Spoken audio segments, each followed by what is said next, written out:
मुंबईत हलक्या मोटार वाहनांना संपूर्ण टोलमाफी देण्यात आली आहे। मुंबईतील 5ही टोल नाक्यांवर टोलमाफी देण्यात आल्याची घोषणा मुख्यमंत्री एकनाथ शिंदेंनी मंत्रिमंडळ बैठकीत केली आहे। मुख्यमंत्र्यांच्या मुंबईतील टोलमाफीच्या निर्णयानंतर मनसेकडून जल्लोष करण्यात आला। मनसे नेते अविनाश जाधव यांच्याकडून लाडू वाटप करण्यात आले। टोलमाफीच्या निर्णयाचं मनसेकडून जोरदार स्वागत करण्यात आलं। मुलुंड टोल नाक्यावर मनसेकडून फटाक्यांची आतिषबाजी करण्यात आली। वाशी टोल नाक्यावर मनसेकडून जल्लोष करण्यात आलाय। मनसेच्या पाठपुराव्यामुळे टोलमाफीचा निर्णय झाल्याचा दावा करत मनसेच्या गजानन काळेंनी पेढे वाटले।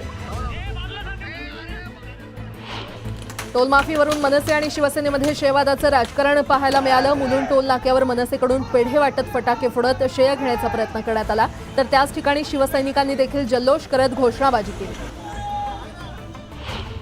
राज्य सरकारनं कॅबिनेटमध्ये घेतलेल्या टोलमाफीच्या निर्णयामुळे नागरिकांमध्ये प्रचंड आनंदाचं वातावरण आहे। नागरिकांनी सरकारचे आभार मानले। आमच्या लढ्याला यश आलं, उशिरा का होईना सुबुद्धी आली, अशी प्रतिक्रिया राज ठाकरेंनी दिली। टोलमाफीचा निर्णय कायमस्वरूपी असावा, घोषणा फक्त निवडणुकीपुरती नसावी, असं राज ठाकरे म्हटले। सरकारनं ऐतिहासिक निर्णय घेऊन सामान्यांना दिलासा दिलाय। टोलमाफीचा निर्णय निवडणुकीपुरता नाही, कायमस्वरूपी असणार, असं आश्वासन एकनाथ शिंदे यांनी दिलंय। महाविकास आघाडीच्या काळात डिझेल पेट्रोलवर जास्त कर लावण्यात आला होता। महायुतीच्या सरकारनं या करातून सुटका केली आहे, अशी प्रतिक्रिया टोलमाफीच्या निर्णयावर मंत्री सुधीर मुनगंटीवार यांनी दिली आहे।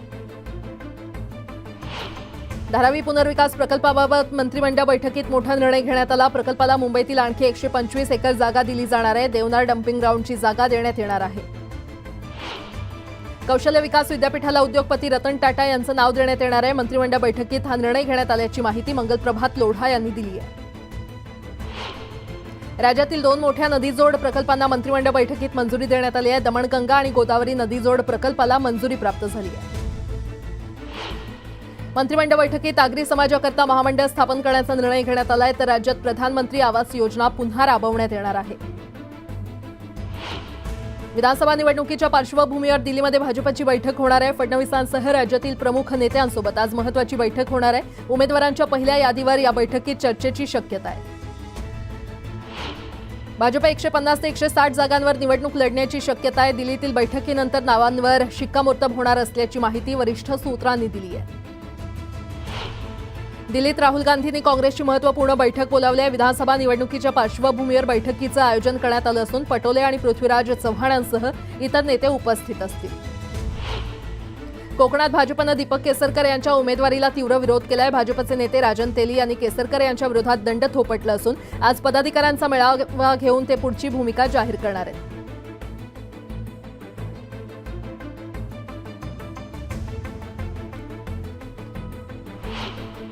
पक्षानं संधी दिल्यास फडणवीसांविरोधात लढणार असं वक्तव्य अनिल देशमुख यांनी केलंय। फडणवीसांविरोधात नागपूर दक्षिण पश्चिम मधून लढणार असं देशमुख म्हटले।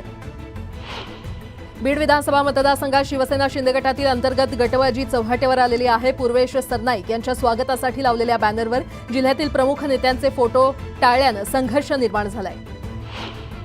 अमरावती विधानसभा मतदारसंघात भाजपमध्ये बंडखोरी होण्याची शक्यता आहे। भाजपचे माजी राज्यमंत्री जगदीश गुप्तांनी बॅनरवरील कमळ चिन्ह आणि पक्षाच्या पदाचा उल्लेख हटवल्यानं अमरावतीमध्ये भाजपला धक्का बसण्याचे संकेत आहेत। महाराष्ट्राच्या विधानसभा निवडणुका आज घोषित होण्याची शक्यता आहे। केंद्रीय निवडणूक आयोग आज महाराष्ट्राच्या विधानसभा निवडणुकांचं वेळापत्रक जाहीर करण्याची शक्यता आहे। राज्याची कुव्यवस्था झाली आहे। मुख्यमंत्र्यांनी खोकेबाजी कमी करून कायदा सुव्यवस्थेकडे बघावं, अशी टीका खासदार संजय राऊत यांनी केली आहे। राजकारणासाठी गुंडांचा वापर केला जात असल्याचा आरोप राऊत यांनी केला आहे। राज्यात 3 सिंघम तरी एका नेत्याची हत्या झाली। पब्लिसिटीसाठी अक्षय शिंदेला गोळ्या घातल्या, मग बाबा सिद्दीकी प्रकरणात देखील तसंच करा, असा टोला संजय राऊतांनी लगावलाय। मी लाडकी बहीण योजनेच्या विरोधात बोललो असेल तर सिद्ध करा, अन्यथा संविधान चौकात उठाबशा मारा, असं आव्हान सुनील केदार यांनी फडणवीसांना दिलंय। विधानसभा निवडणुकीनंतर ओबीसींचं आरक्षण जाणार असा खळबळजनक दावा वंचितच्या प्रकाश आंबेडकरांनी केलाय। यामुळे आरक्षणावरून वाद पेटण्याची शक्यता आहे। विधानसभेत आरक्षण कळीचा मुद्दा आहे। एससी, एसटी आणि ओबीसींनी एकमेकांच्या मतदानातून सत्तेत गेलं पाहिजे, असा सल्ला वंचितच्या प्रकाश आंबेडकरांनी केलाय। शरद पवार म्हणजे अलिबाबा, शरद पवारां एवढा पापी जगात कोणी नाही, अशी टीका सदाभाऊ खोत यांनी केली आहे। कर्जत जामखेड मतदारसंघात रोहित पवार विरुद्ध राम शिंदे अशी लढत होण्याची शक्यता आहे। यामुळे निवडणुकीत भूमिपुत्र विरुद्ध बाहेरचा असा मुद्दा सध्या मतदारसंघात चर्चेचा विषय ठरलाय। यावरून पुन्हा एकदा आमदार रोहित पवार विरुद्ध आमदार राम शिंदे यांच्यामध्ये जुंपली आहे। शरदचंद्र पवार पक्षाची शिवस्वराज्य यात्रा आजपासून पश्चिम महाराष्ट्रात येते। या यात्रेची सांगता जयंत पाटील यांच्या इस्लामपूर या मतदारसंघामध्ये होणार आहे। सांगता सभेला शरद पवार मार्गदर्शन करणार आहेत। ठाकरे गटाचे इच्छुक उमेदवार डॉक्टर शोएब हाशमी यांच्यासह त्यांच्या 25 ते 30 साथीदारांवर गुन्हे दाखल झाले। टपाल कार्यालयात धुडगूस घालून अधिकाऱ्यांना धक्काबुक्की आणि शिवीगाळ करणं महागात पडले। पुण्यातील गुडलक चौकात राष्ट्रवादी काँग्रेस शरदचंद्र पवार पक्षानं आंदोलन केलंय। पुण्यासह राज्यातील वाढत्या महिला अत्याचार विरोधात हे आंदोलन असून रावण दहन करत राज्य सरकारचा निषेध करण्यात आला। वाशिम महानगरपालिकेवर स्थानिक महिलांनी हंडा मोर्चा काढला। सिडको परिसरात मागील काही दिवसांपासून पाणी मिळत नसल्यानं महिला आक्रमक झाल्या।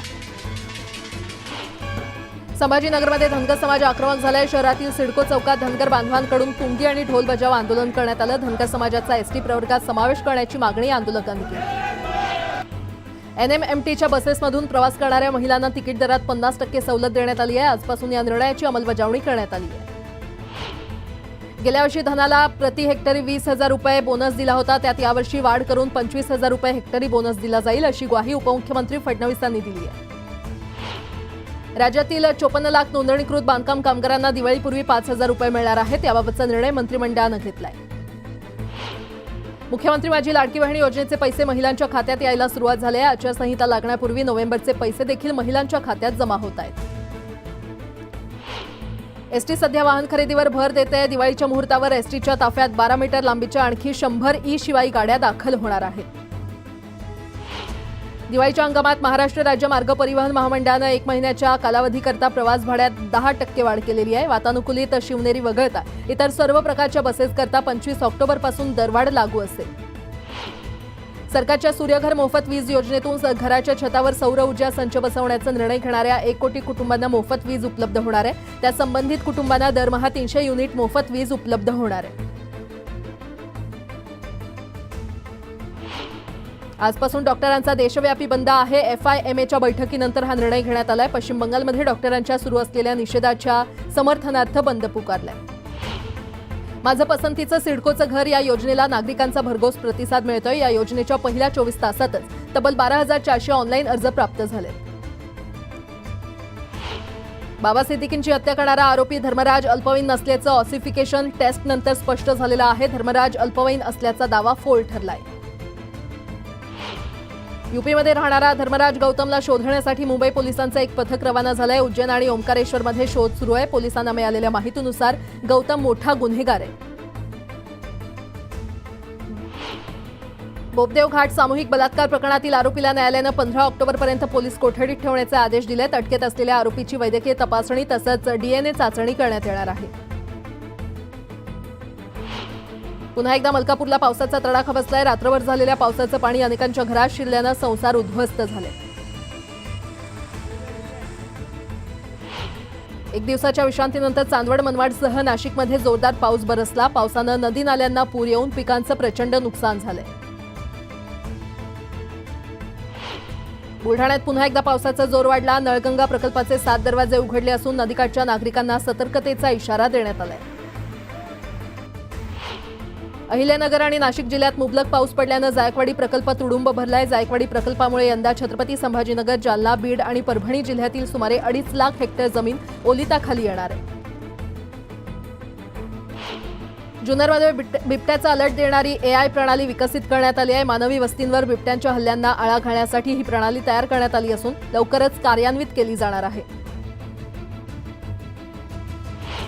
नाशिकमध्ये सराईत गुन्हेगारांनी पुन्हा ऐदोस घातलाय। सिडको परिसरात वाहनांची तोडफोड करण्यात आली आहे आणि ही घटना CCTVमध्ये कैद झाली आहे। बीडच्या आष्टी शहरात चातुर्मासानिमित्त 51 जैन बांधवांनी तब्बल 45 दिवस उपवास केला। या उपवासाच्या सांगतेप्रसंगी उपवासधारकांची 11 सोनेरी रथामधून वाजत गाजत भव्य मिरवणूक काढण्यात आली। मंत्री अब्दुल सत्तार मंत्रिमंडळाकडून दिलेल्या साड्यांची पुन्हा एकदा होळी करण्यात आलेली आहे। उंडणगावमध्ये पुन्हा साड्या जाळल्यात। काही दिवसांपूर्वी वांगी बुद्रुक आणि मांडणा इथे साड्या जाळण्यात आल्या होत्या। बीडच्या धुळे ते सोलापूर राष्ट्रीय महामार्गावर आहेर वडगाव फाट्यावर कंटेनर उलटला. यामध्ये एक जण गंभीर जखमी झाला असून सुदैवाने रस्त्यावर गर्दी नसल्यानं मोठा अनर्थ टळला. चोपड्यात धनगर समाजाकडून सरकारला जागवण्यासाठी ढोल बचाव आंदोलन करण्यात आलं. धनगर समाजाला आरक्षण न मिळाल्यास येणाऱ्या निवडणुकीमध्ये मतदानावर बहिष्कार टाकण्याचा इशारा देण्यात आला. पुण्यातील हडपसरमध्ये बॉक्समध्ये पॅक केलेल्या तरुणाच्या मृतदेहाची ओळख पटली आहे. पैशाच्या वादातून इम्रान यासीन पटेलची हत्या केल्याचं उघड झालंय. एका आरोपीला यासंदर्भात अटक करण्यात आली आहे. पुणे बंगळुरू हायवेवर अपघात झाला. साताऱ्याहून पुण्याकडे हायवेवरून जात असताना वाहन थेट गटारात गेलं. या अपघातात 2 जण जखमी झाले.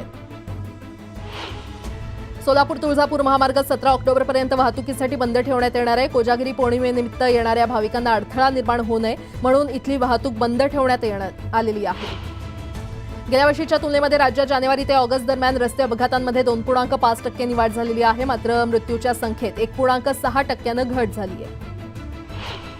यवतमाळ जिल्ह्याच्या बहुतांश भागात सोयाबीन काढणीला सुरुवात झाली आहे. मात्र एकेरी केवळ 3 ते 4 क्विंटल उतारा येत असल्यानं शेतकरी हतबल झाला असून त्यांच्यासमोर पुढील नियोजनाबाबत अनेक प्रश्न निर्माण झाले. खालापूरमध्ये 3ही आदिवासी वाड्या विकासापासून वंचित आहेत. या गावाला रस्ता आणि वीज आजपर्यंत उपलब्ध झाली नसल्यानं गावकरी संतप्त झालेत. कुणी रस्ता, वीज आणि मुलगी देतं का अशी गावकऱ्यांनी हाक दिली आहे. काही दिवसांपूर्वी गोंदिया पोलिसांनी एका चोरी प्रकरणात आंतरराज्यीय चोरट्यांच्या टोळीतील दोघांना अटक करण्यात यश मिळवलेलं आहे. दरम्यान ताब्यात असलेल्या 2 आरोपींची कसून चौकशी सुरू असताना त्यांच्याकडून गोंदिया येथे 12 डिसेंबर 2021 मध्ये झालेल्या आकाश ज्वेलर्सच्या चोरी प्रकरणाचा उलगडा झालाय.